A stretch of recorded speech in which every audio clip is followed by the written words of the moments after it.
séjourne depuis le lundi 15 mars 2021 à Kinshasa pour une visite de travail. Il s'agit du président des Botswana, Eric Masisi.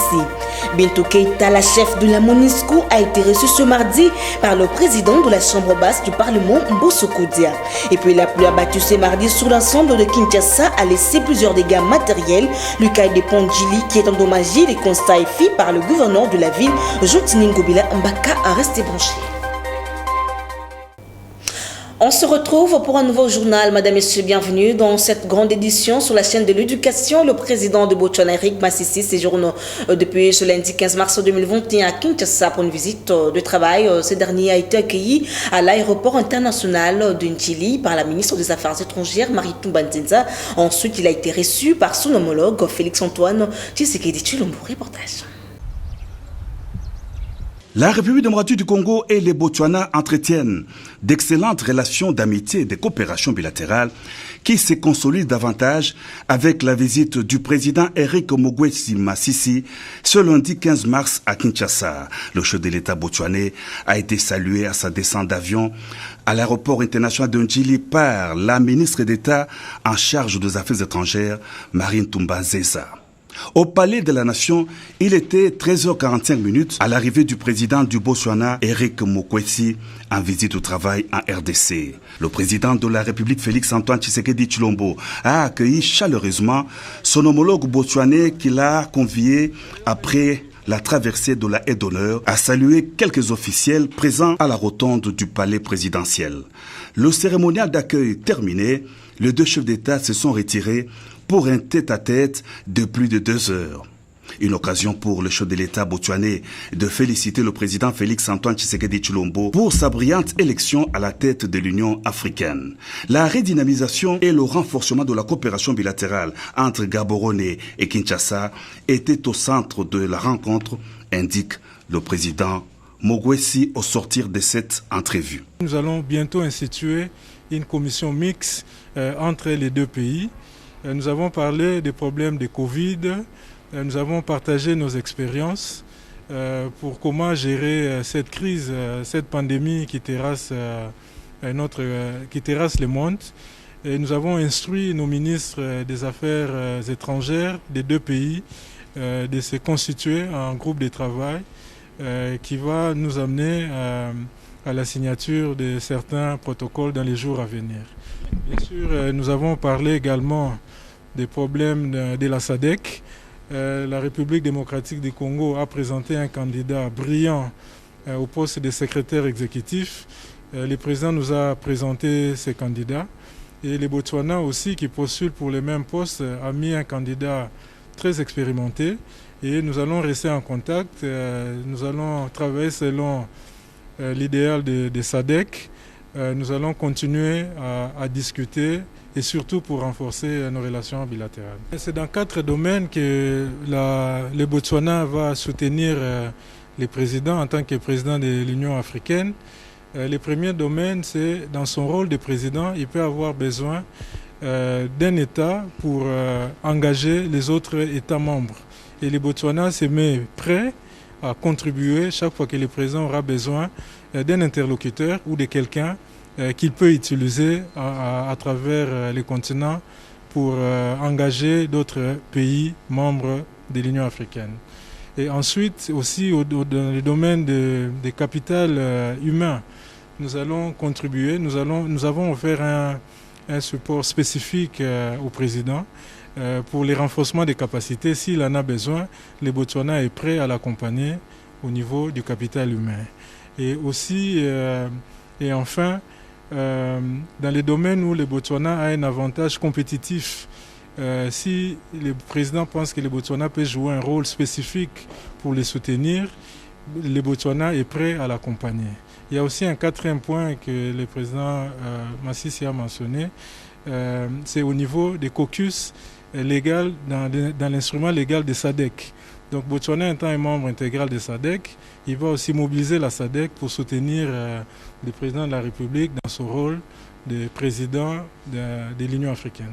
Le président de la République, Félix-Antoine Tshisekedi Tshilombo, a salué les conclusions de son entretien avec son homologue du Botswana sur des résolutions qui s'inscrivent dans l'intérêt supérieur de deux pays. Mes sentiments sont clairs, c'est des sentiments de joie.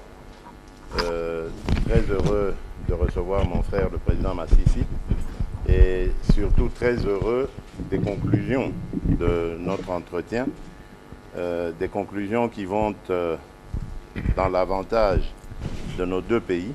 Vous verrez dans les semaines, les mois à venir, après évidemment cette pandémie qui nous paralyse tous, il y aura de grandes choses qui seront entreprises entre nos deux pays pour l'intérêt de nos deux pays. Et cela ne peut que évidemment me réjouir. Parce que ça rentre vraiment en ligne de compte de ce que nous nous étions dit avec le président Masisi, vous l'avez rappelé, au mois de novembre lors de la réunion de l'organe de la SADC, l'organe paix et sécurité. Donc nous sommes vus et il m'avait adressé personnellement et individuellement l'invitation de venir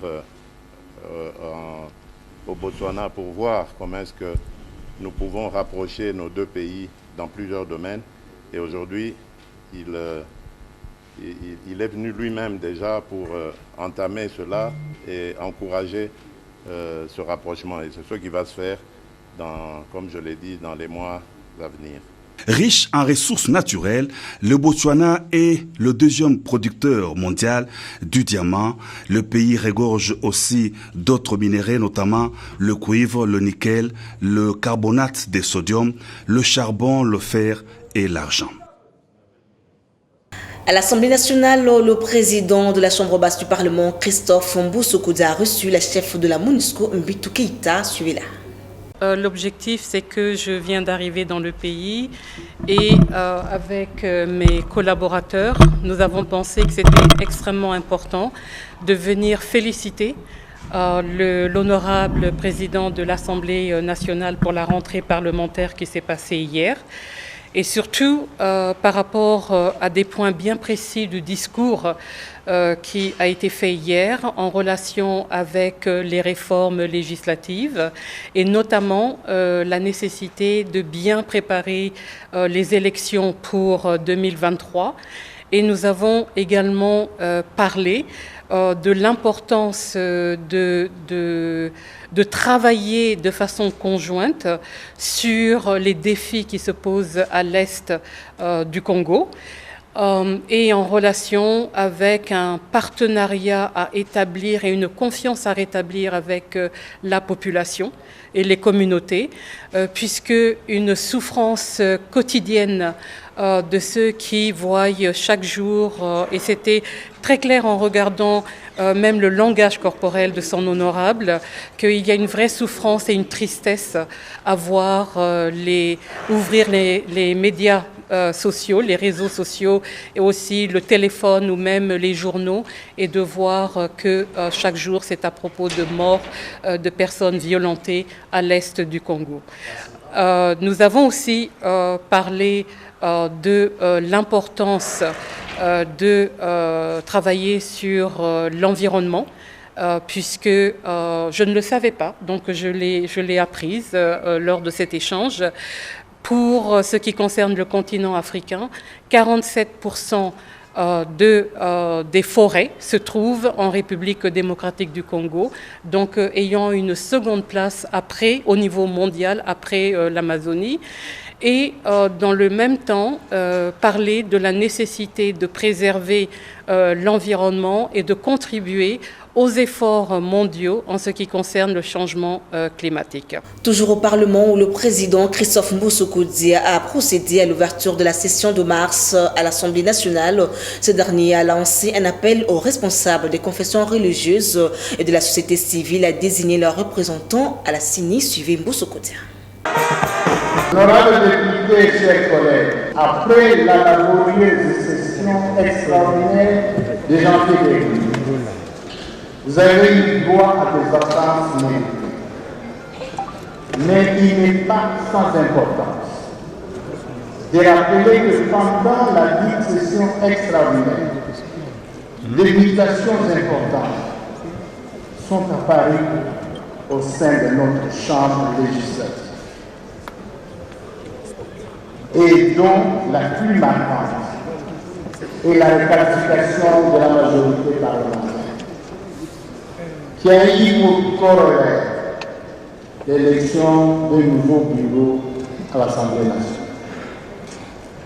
Cette requalification ayant touché les fondements de notre système politique a entraîné la nomination d'un nouveau Premier ministre, appelé à conduire un nouveau gouvernement issu de la nouvelle majorité parlementaire.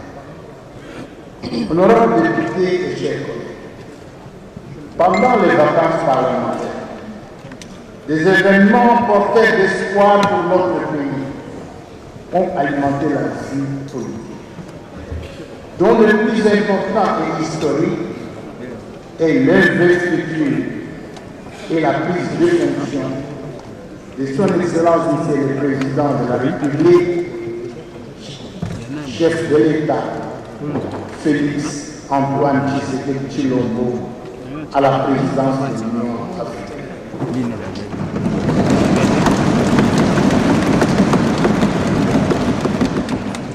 Cet événement intervient 54 ans après la tenue à Kinshasa, du 11 au 14 septembre 1967, du 4e sommet de l'Organisation de l'Unité africaine, aujourd'hui l'Union africaine. Ceci constitue un motif de fierté pour notre pays et pour notre pays. Cette brillante victoire diplomatique traduit à ne point douter la marque d'estime et de confiance que ce père chef d'État africain témoigne à son auguste personne et à travers lui au peuple congolais tout entier. De la chambre basse à la chambre haute du Parlement, ouverture de la session de mars au Sénat sous la présidence de Modeste Bahati Lukwebo ce lundi 15 mars 2021, suivant un extrait de son discours. Mesdames et messieurs, la Constitution de la République démocratique du Congo et le règlement intérieur de notre institution, le Sénat, ont consacré la date du 15 mars comme celle de l'ouverture de la première session ordinaire du Parlement, ce qui confère par ce fait même la solennité à l'ouverture de la présente session à laquelle vous avez bien voulu assister. C'est ce devoir républicain qui nous réunit ce jour.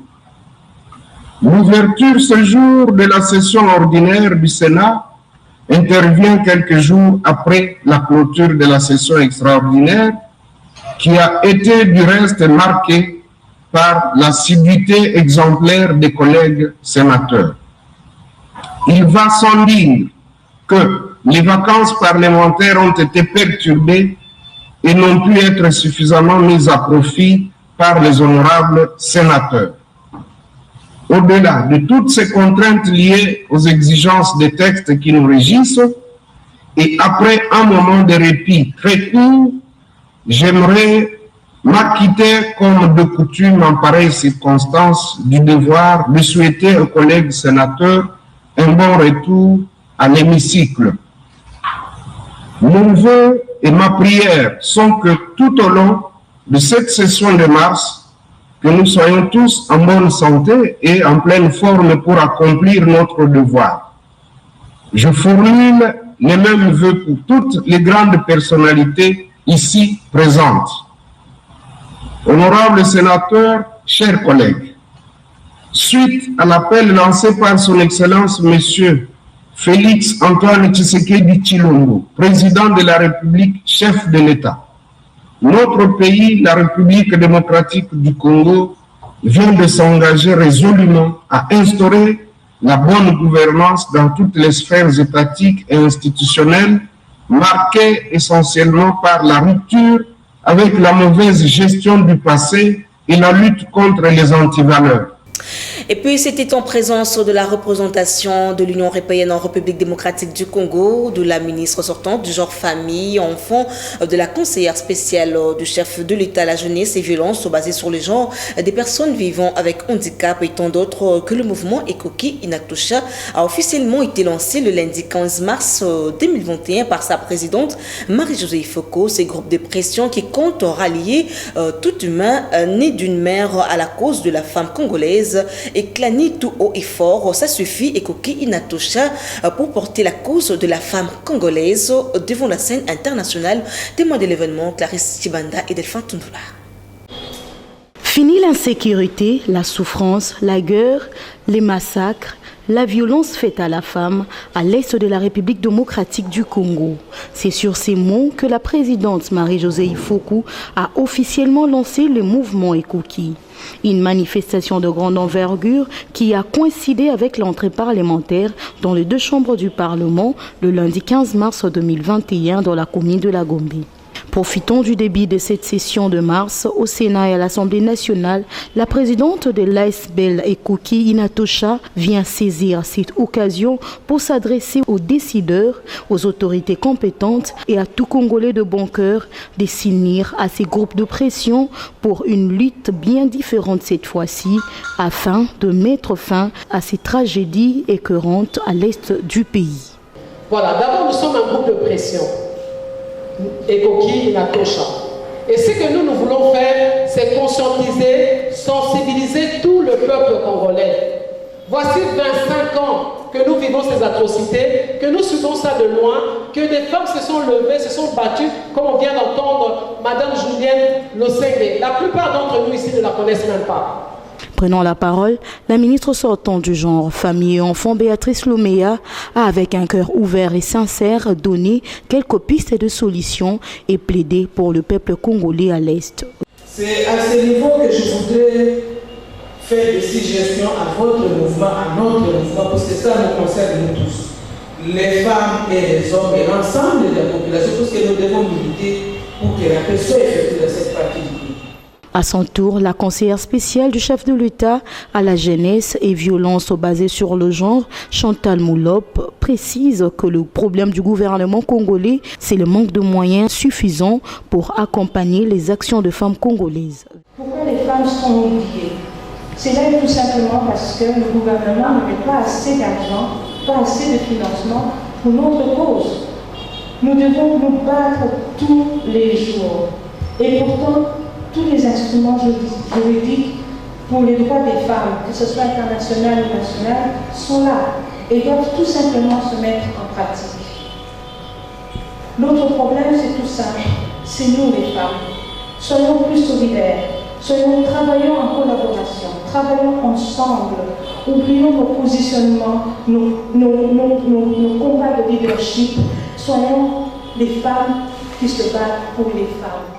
Pour couronner le tout, un cadeau très symbolique a été remis à l'Union européenne représentée dans la salle. Un tableau qui était offert à la présidente Ifoku pendant ses lancements officiels. C'était avec de larmes aux yeux. Cette fois-ci, à la primature, le gouvernement congolais confirme la suspension de l'utilisation du vaccin contre le Covid-19 AstraZeneca. Les experts de l'INRB vont s'épancher sur les doses reçues afin de s'assurer de leur conformité, suivait le vice-premier ministre de l'Intérieur, Gilbert Kankondé. Comme vous le savez, la grande question d'actualité, c'est celle de la vaccination contre la pandémie de Covid-19.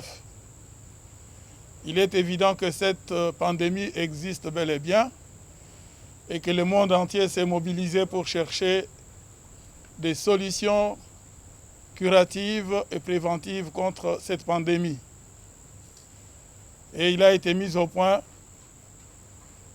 des vaccins qui sont déjà appliqués dans plusieurs pays à travers le monde, tant de l'Occident que de l'Afrique, notre continent. Notre pays a reçu un lot de ces vaccins.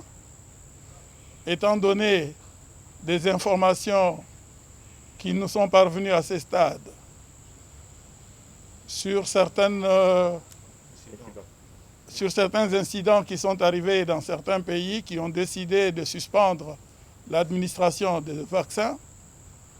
Chez nous aussi, notre comité multisectoriel a pris des mesures pour appuyer ce que le ministère de la Santé avait déjà communiqué, de surseoir au lancement de la campagne de vaccination. Cela pour permettre à nos experts, à nos scientifiques, à nos médecins de suivre l'évolution de des études qui sont menées pour essayer de savoir à quoi est dû ces incidents qui ont pu pousser d'autres pays à suspendre l'administration de ces vaccins. En même temps, parmi les lots qui nous sont parvenus, nos laboratoires analysent aussi pour voir la conformité de ces vaccins qui nous ont été fournis, afin d'attester qu'ils sont effectivement conformes à leur composition initiale des maisons qui les ont fabriquées. En santé, selon le bulletin épidémiologique rendu public le lundi 15 mars 2021 par le secrétariat technique de la riposte contre le coronavirus en République démocratique du Congo, 23 nouveaux cas de contamination ont été enregistrés sur l'ensemble du pays. Commentaire d'Agathe Missy. 23 nouveaux cas confirmés ont été enregistrés le lundi 15 mars 2021, dont 15 à Kinshasa, 3 dans le Haut-Katanga, 3 au Congo central et 2 au Nord Kivu sur les 44 échantillons testés. 757 personnes supplémentaires déclarées guéries ainsi que 5 nouveaux décès ont été signalés. Depuis le début de l'épidémie, le cumul total des cas est de 27 100, dont 27 099 cas confirmés et un cas probable. Les provinces touchées sont Kinshasa, Nord Kivu, Haut-Katanga, Congo central, Sud Kivu, Lualaba, Ituri, Chopo, Otuele, Équateur, Nord-Ubangi, Maniema, Kasaï central, Kwilu, Sud-Ubangi, Tanganyika, Kasaï oriental, Bazuele, Kwango, Maindombe, Chuapa et enfin Olomami. Au total, il y a eu 722 décès et 23 759 personnes guéries. Je l'ai dit dans les titres, les ponts Djili dans le district de la Tchangando Maji par la pluie qui s'est abattue sur la capitale ce mardi 16 mars 2021. Le gouverneur de la ville de Kinshasa, Jean-Sini Ngobila Mbaka, était sur terrain pour le constat. Nous y reviendrons. Et pour clore ce journal dans le même registre à Kinshasa, circuler librement après la pluie devient un casse-tête pour l'ensemble d'habitants vivant dans la capitale. Constat de Joti Lofondé. La ville-province de Kinshasa, dans ses nombreuses municipalités, démontre noir sur blanc qu'elle connaît à ces jours un sérieux problème en ce qui concerne les canaux d'évacuation des eaux.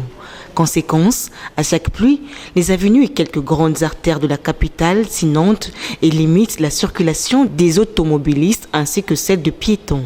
Les illustrations sont dans quelques quartiers des communes de Limité et de Ngaba.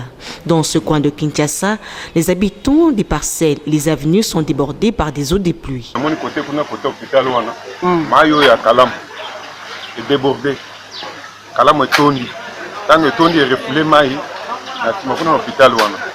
Alors, mir est à la gavane bout mir, qui est seulement et côté de na bo ya ngone provoquer des gars au yamal. Le gouvernement face à la macasse de la bacanivo, il y a minene, bacanivo ramené. On a que maïs surveillé et bano la dégâté, bano ngamba la mo ko tin na mai. Donc inondation mo ya macasse, oui salamé mir hôpital donc directement et Burkina portail et la colonne il y a dévié donc il inondation à la. Ces événements doivent en tout cas interpeller le service compétent afin de rendre la capitale circulable après la pluie. Et voilà que met terme à ce journal sur la chaîne de l'éducation, mesdames et messieurs. Vous nous avez pris en cours de diffusion. Voici l'essentiel du titre. Il séjourne depuis le lundi 15 mars 2021 à Kinshasa pour une visite de travail. Il s'agit du président de Botswana, Eric Masisi. Bintou Keïta, la chef de la MONUSCO, a été reçue ce mardi par le président de la Chambre basse du Parlement, Mbosso Kodia. Et puis la pluie a battu ce mardi sur l'ensemble de Kinshasa, a laissé plusieurs dégâts matériels. L'écaille des Pondjili qui est endommagé. Les constats est fait par le gouverneur de la ville, Jontiningo Bilambaka. C'était là le rappel de titre fin complètement de cette édition du journal dont la chef Esmé Parat Mézi. Un grand merci à toute l'équipe technique, rédactionnelle. Derrière la caméra, c'était Delphin Tundula Guilhem Ayamba. Merci de votre fidélité. Au revoir.